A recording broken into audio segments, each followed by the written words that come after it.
Silas Hart buried his dog, watched his land turn to ash, and then said just 4 words. Now it's my turn.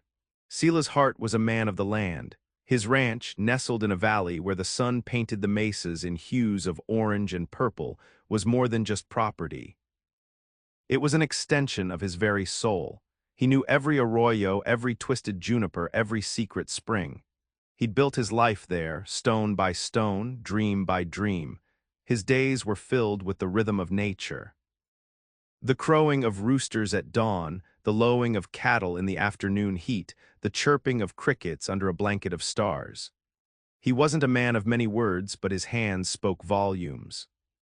They were calloused from years of hard work, yet gentle enough to coax life from the dry earth. And then there was Blue, a scruffy, mixed-breed dog with eyes as bright as the morning star. Blue was Silas's shadow, his confidant, his furry companion in the vast, lonely landscape. They were inseparable, a bond forged in shared sunsets and silent companionship. Blue wasn't just a dog, he was family. Silas's cabin was simple but sturdy, built with his own 2 hands. Inside, a warm fire crackled in the hearth, casting dancing shadows on the walls adorned with family photos and simple tools. The scent of pine and wood smoke hung in the air, a comforting aroma that spoke of home and hearth. He lived a life of quiet contentment, finding joy in the simple things. A good cup of coffee in the morning, the feel of the earth beneath his boots, the wagging tail of his loyal companion. Little did he know that the peace he cherished was about to be shattered, the tranquility of his life about to be ripped away by forces he could never have imagined. The storm clouds were gathering on the horizon, and Silas Hart was about to learn that some men are not meant to live in peace. The first sign of trouble came not with a bang, but with a polite knock. A dust-covered buggy, pulled by a tired-looking mare, rattled up to Silas's gate one afternoon. 2 men emerged, a stout, oily-haired man in a dark suit, the judge, and a lean, wiry deputy with a sun-baked face and a glint of something unpleasant in his eyes. "Silas Hart," the judge inquired, his voice smooth as oil. "I'm Judge Clarence Beaumont, and this here's Deputy Grady. We're here on behalf of the Western Rail Company." Silas, wiping his hands on his worn trousers, met their gaze squarely.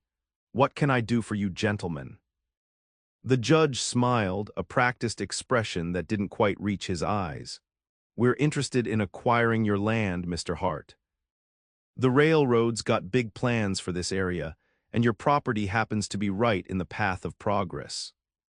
He produced a document, crisp and official-looking. "We're prepared to offer you a fair price, of course." Silas took the paper, his brow furrowing as he scanned the figures. "This ain't a fair price, Judge. This barely covers the cost of the materials in my cabin."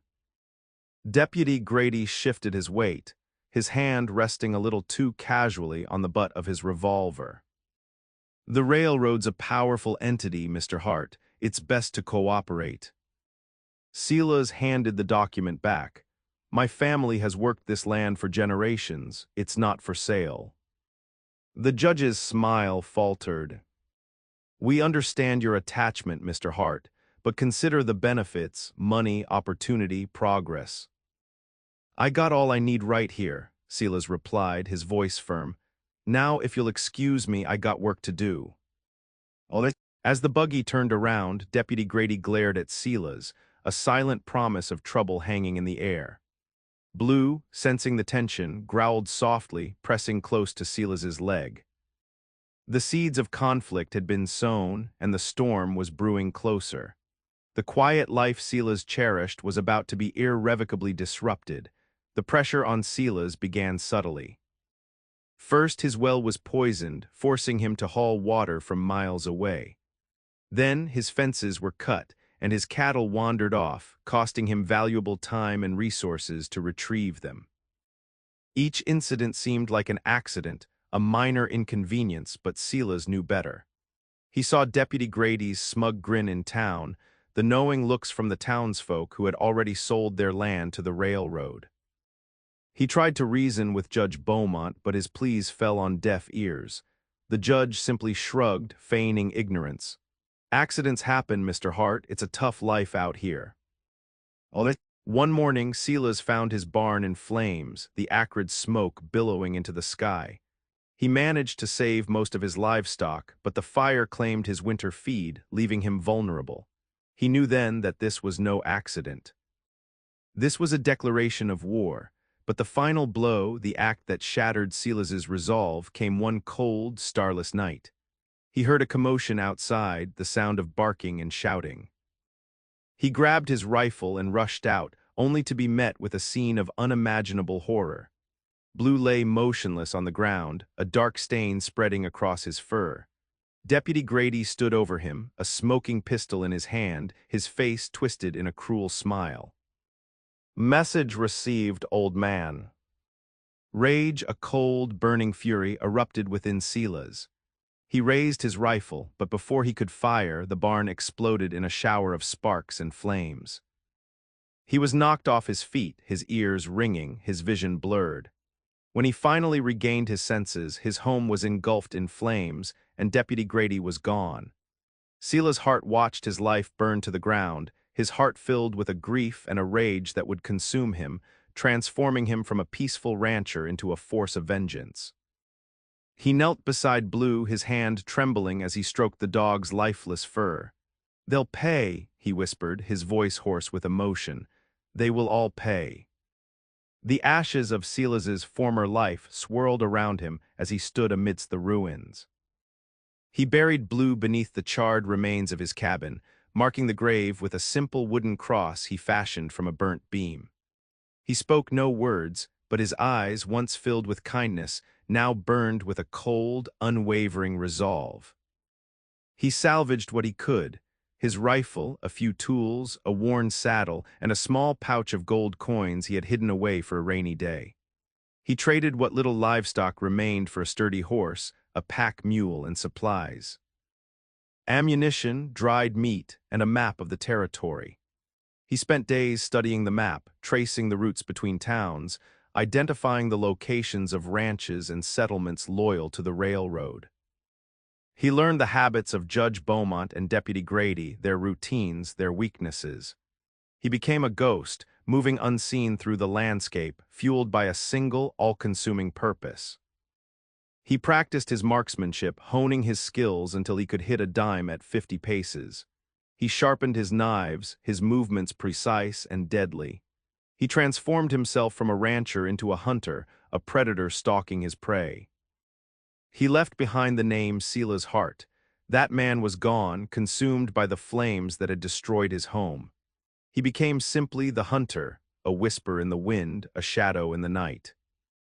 He cut his hair short, letting his beard grow wild, obscuring his features. He donned dark clothing, blending into the darkness. Before leaving the valley that had once been his home, he carved a message into the wooden cross marking Blue's grave. "An eye for an eye." Then he mounted his horse and rode off into the wilderness, disappearing into the vast expanse of the West, leaving behind the ashes of his past and riding towards a future forged in vengeance. The hunt had begun. Deputy Grady, emboldened by his cruelty, had grown careless. He spent his evenings drinking at the Golden Nugget Saloon in the town of Redemption, bragging about his exploits and flaunting his power. He believed himself untouchable, protected by Judge Beaumont and the railroad's influence. He was wrong. Silas, or rather the hunter, had been watching him for days, studying his habits, learning his weaknesses. He knew Grady's routine. The whiskey shots, the card games, the late-night stagger back to his small, rented room above the general store. One moonless night, as Grady stumbled out of the saloon, reeking of whiskey and arrogance, Silas was waiting. He moved like a shadow, silent and unseen. He didn't confront Grady, he simply followed him, leading him away from the town towards the darkened outskirts. He chose a deserted alley, a place where their encounter would be unseen and unheard. He waited until Grady was close, then he struck. Not with a gunshot, not with a shout, but with a swift, silent blow to the back of the head. Grady crumpled to the ground, unconscious. Silas bound and gagged him, then dragged him further into the darkness. He didn't kill Grady outright. He wanted him to understand, to feel the fear and helplessness he had inflicted on Silas. He waited for Grady to regain consciousness. When he did, Silas was there, his face hidden in shadow, his eyes burning with a cold fire. "Remember, Blue?" Silas whispered, his voice barely audible. Grady's eyes widened in terror. He knew then that his past had come back to haunt him. Silas didn't say another word. He simply acted, his movements swift and brutal. He left Grady for the vultures, a grim warning to anyone who dared cross him. The first strike had been made, and the world would soon learn that Silas Hart, or the Hunter, was not a man to be trifled with. Justice, or rather vengeance, had begun. News of Deputy Grady's gruesome end spread through Redemption like wildfire, carried on the whispers of terrified townsfolk. Judge Beaumont, safe in his fortified office, felt a cold dread creep into his heart. The Hunter had made his presence known, and the message was clear. No one involved in Silas Hart's destruction was safe. Beaumont, a man accustomed to wielding power, now found himself paralyzed by fear. He hired mercenaries, hardened men with reputations for violence, to guard him day and night. He barricaded his office, stockpiling weapons and supplies. He even sent word to the railroad, begging for reinforcements, but they were slow to respond, dismissing the Hunter as a lone madman. Paranoia gnawed at Beaumont. He saw threats everywhere, in every shadow, in every unfamiliar face. He jumped at every creak and groan of the old courthouse, convinced that the Hunter was lurking just outside, waiting for his opportunity. He tried to rally the town, painting Silas Hart as a dangerous outlaw, a threat to their safety and prosperity. But his words rang hollow. Many of the townsfolk, remembering Silas's kindness and the railroad's ruthless tactics, secretly sympathized with the Hunter. Some even offered him clandestine support, providing information and supplies, their own resentment simmering beneath the surface. Beaumont's world began to shrink. He became a prisoner in his own office, isolated and alone, haunted by the image of Grady's mangled body. He realized with growing horror that he had underestimated Silas Hart. He had mistaken kindness for weakness, and now he was paying the price.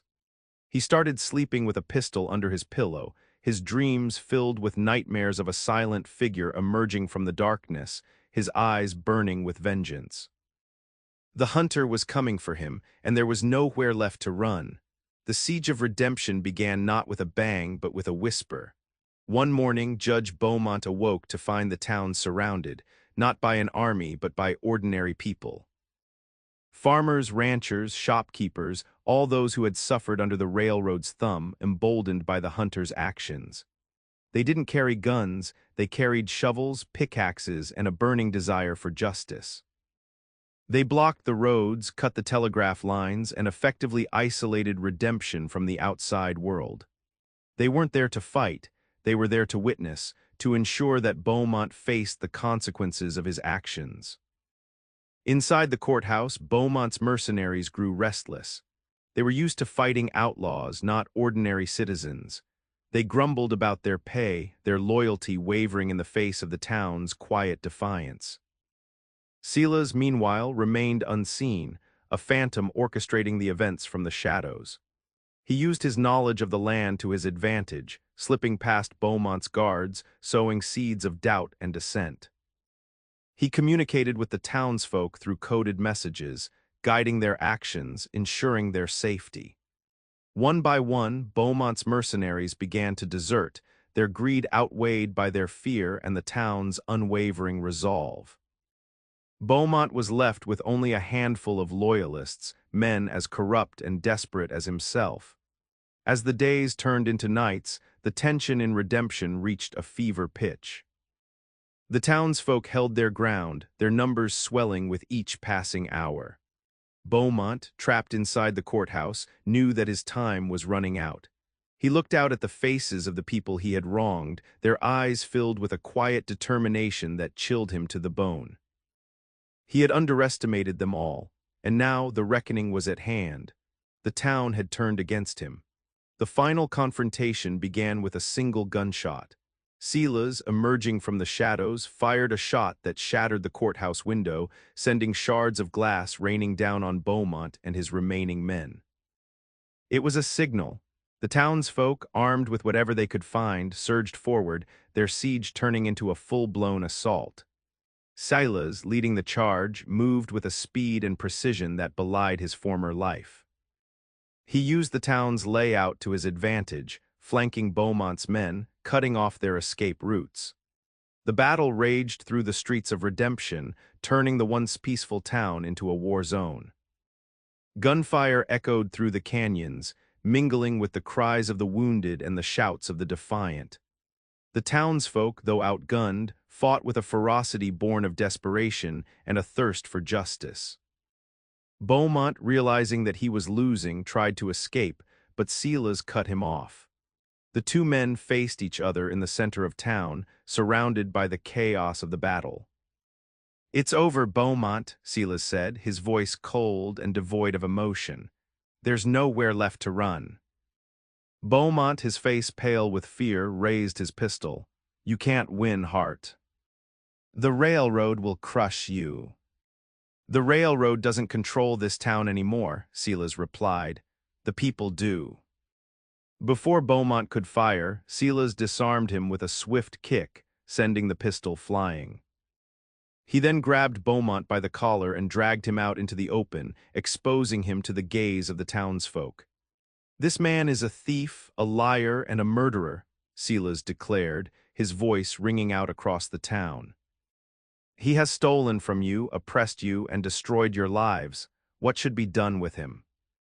A chorus of voices rose from the crowd, their answer clear and unwavering: "Justice!" The town had chosen its side. The crowd roared, their bloodlust palpable. Silas raised his hand, silencing them. He looked at Beaumont, cowering at his feet, his eyes pleading for mercy. He thought of Blue, of his home, of everything he had lost. He felt the rage rising within him, the urge to end Beaumont's life, to deliver the justice the town demanded. He drew his knife, the blade gleaming in the fading sunlight. The crowd gasped, anticipating the final act of vengeance. But then a voice cut through the tension. "Silas, no." A woman pushed her way through the crowd, her face etched with concern. It was Martha, the town's schoolteacher, a woman who had always shown Silas kindness. "Don't do it, Silas," she pleaded, her voice trembling. "Don't become what they are, you're better than this." Her words struck Silas like a blow. He looked into her eyes, seeing not fear but a desperate plea for his humanity. He thought of his father, a man of peace who had always taught him the value of forgiveness. He looked at the faces of the townsfolk, their expressions a mixture of hope and apprehension. He saw the potential for a new beginning, a chance for redemption to truly live up to its name. But he also saw the danger of succumbing to vengeance, of becoming a monster consumed by hate. He lowered his knife, his hand trembling. He looked at Beaumont, his face contorted with relief. He knew that killing Beaumont would be easy, but it wouldn't bring back Blue, it wouldn't rebuild his home, and it wouldn't heal the wounds of the town. He sheathed his knife. "I won't kill you, Beaumont," he said, his voice barely audible, "but you will be judged by the people of this town." He turned to the crowd. "He will be stripped of his power, his wealth, and his reputation. He will be exiled from Redemption, and he will never be allowed to return." The crowd murmured their approval. Justice had been served not with blood, but with accountability. Silas had chosen mercy over vengeance, preserving his own soul in the process. Beaumont, stripped of his judge's robes and his ill-gotten wealth, was escorted out of Redemption, a broken and humiliated man. The townsfolk watched him go, a sense of relief washing over them. They had taken back their town, their lives, and their dignity. News of what happened in Redemption spread like wildfire throughout the territory. Farmers, ranchers, and shopkeepers, all those who had been bullied and exploited by corrupt officials and greedy corporations, heard the story of Silas Hart, the man who had stood up and fought back. The story grew with each telling, transforming Silas into a folk hero, a symbol of resistance. He became known as the Hunter of Justice, a legend whispered around campfires and sung in dusty saloons. People started leaving offerings at Blue's grave, tokens of gratitude and respect. The railroad, initially dismissive, began to take notice. Their profits dwindled as towns started refusing to cooperate, inspired by Redemption's example. They sent bounty hunters after Silas, but none of them succeeded. He was too elusive, too skilled, and too well protected by the people he had inspired. Silas, however, remained a recluse, shunning the attention and the adoration. He didn't see himself as a hero. He was simply a man who had been pushed too far, a man who had sought justice for his dog and his home. He continued to roam the territory, helping those in need, righting wrongs, and protecting the innocent. He never sought recognition, never asked for reward. He was simply the hunter, a force of nature, a whisper in the wind, a legend in the making. He had shown the oppressed that it was possible to fight back, that even one man could make a difference. And that was a legacy that would endure long after he was gone. The spirit of Silas Hart lived on, igniting a spark of hope in the hearts of the downtrodden. Silas never returned to his valley. The ashes of his past were too potent, the memories too painful. He had become something else, something more than a rancher. He was the hunter, a symbol of hope, a guardian of the oppressed. He bid farewell to Martha and the people of Redemption, promising to always be there in spirit. He knew he couldn't stay. His journey was far from over. There were other towns, other people in need of his help. He mounted his horse and rode off into the sunset, disappearing into the vast, golden landscape. He left behind a changed world, a world where the downtrodden dared to dream of a better future, a world where justice, however elusive, was still within reach. Years passed, and the legend of Silas Hart continued to grow. Some said he roamed the mountains, a solitary figure dispensing justice with a steady hand and a righteous heart. Others claimed he had vanished altogether, becoming one with the land, his spirit forever watching over the innocent. Whether he was real or a myth, one thing remained certain: Silas Hart had made a difference. He had shown the world that even the smallest spark of hope could ignite a revolution. And in the valley where his home had once stood, a small sapling had sprouted from the ashes, its roots reaching deep into the earth. It was a symbol of renewal, a testament to the enduring power of the human spirit. It was a reminder that even in the face of destruction, life could find a way to flourish, to grow, and to inspire. The hunter was gone, but his legacy lived on, etched into the very fabric of the West. And the land, scarred but not broken, began to heal, a testament to the enduring spirit of Silas Hart.